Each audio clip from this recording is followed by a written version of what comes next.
The Detroit Lions are good, but bad? Yes, of course, it's the Lions. The Detroit Lions have always been either a mediocre team just falling short of the playoffs, or being an absolute abomination of a team winning 3 or 4 games at best. But this year the Lions have done some things that no one really expected, and in this video I'm going to break down what they've accomplished so far, their current status of the team, and what the future could hold for them. To start off, I do want to touch on that the Lions had at least a mid-tier defense, they would definitely be 4-0 instead of their current ranking of 1-3. But we can't live in the past, so let's move on. Speaking of the past, last year the Lions finished with a record of 3-11-1. Through the first 4 games of the season, the Lions have shown a lot of improvement. Well, in the offense. The Lions' offense is currently the #1 offense in points per game, led by Jared Goff. Jared Goff's performance so far this season has come to surprise a lot of people. There's also some talk of Goff being a potential MVP candidate for this season, but we'll see if that holds up.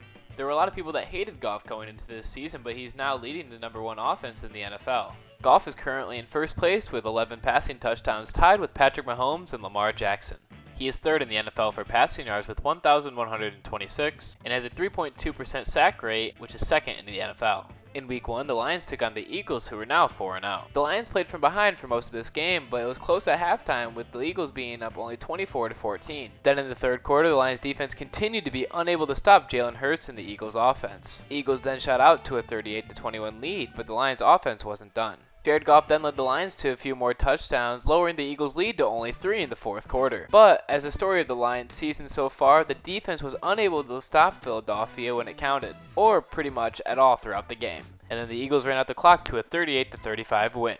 In Week 2, the Lions took on the Guardians. The Lions all around played great in the first half, with the offense scoring 22 points and the defense holding Washington to 0 points throughout the first half. But it's not much to be proud of because it's the Washington offense, and it didn't last. In the second half, the Lions defense gave up 27 points, but the Lions were still able to win the game 36-27. Week 3 against the Vikings was the heartbreaker for the Lions. Goff led Detroit to 2 quick touchdowns, jumping out to an early 14-0 lead. Cousins then led his offense to 2 of his own touchdowns, tying the game at 14. In the second half, the Lions added on 10 more points, going up by 10 with 8 minutes left to play. Minnesota then cut the lead to 3 after a touchdown, making it 24-21. Then Dan Campbell made a bunch of poor time management calls. Then with around 2 minutes left, Dan Campbell elected to go for a field goal after the Lions kicker had missed his field goal earlier in the game, and this would have been his career long if he had made it. The Vikings then got the ball back, and Kirk Cousins threw a game-winning touchdown to a wide-open KJ Osborne.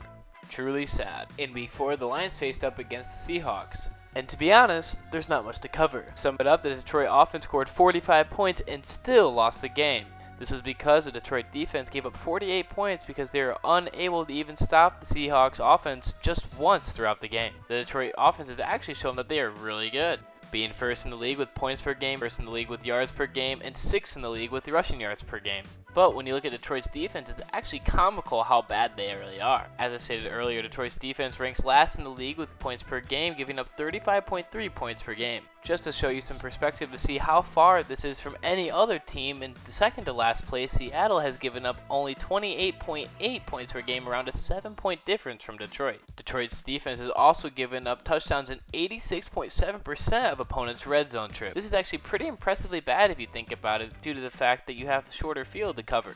Some good news for the Detroit Lions defense though is that for Week 5 against the Patriots, they are debuting defensive lineman Demetrius Taylor, so hopefully he can make a good impact for the Detroit defense. Some other good news for the Lions is that they signed wide receiver Tom Kennedy from the practice squad to the active roster after he had 3 catches and 54 yards against Seattle in Week 4. Kennedy was the star of Detroit's preseason, leading the team with 16 catches, 143 yards, and 2 touchdowns. Hopefully Kennedy can continue to make a difference on the Detroit offense due to the fairly big injury list Detroit is currently dealing with injuries to Swift, Brown, and many more studs. The Lions have also signed another kicker following many problems with the kicking position so far this season.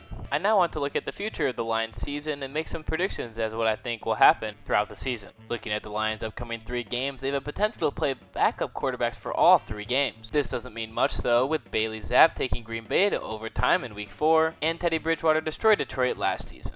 But nevertheless, backup quarterbacks will always be better than starter quarterbacks. My prediction for the next 3 games, starting with Week 5 against the Patriots, that will be a very close game, but Detroit will come out on top. I then think Detroit will gain a lot of health back through the bye and destroy Dallas for Week 7, and then win a narrow game against the Dolphins, leading the Lions to 4-3. In Week 9 against Green Bay, I think it will be close for a majority of the game, but at the end, Green Bay will pull away for the win. In Week 10, I think Detroit will beat Chicago with a commanding lead. For Week 11 against the Giants, I'm going to predict that Detroit wins a close game. And then in Week 12, they get destroyed by Buffalo, leading the record to 6-5. I do think there's a chance so that they beat Buffalo and lose to New York.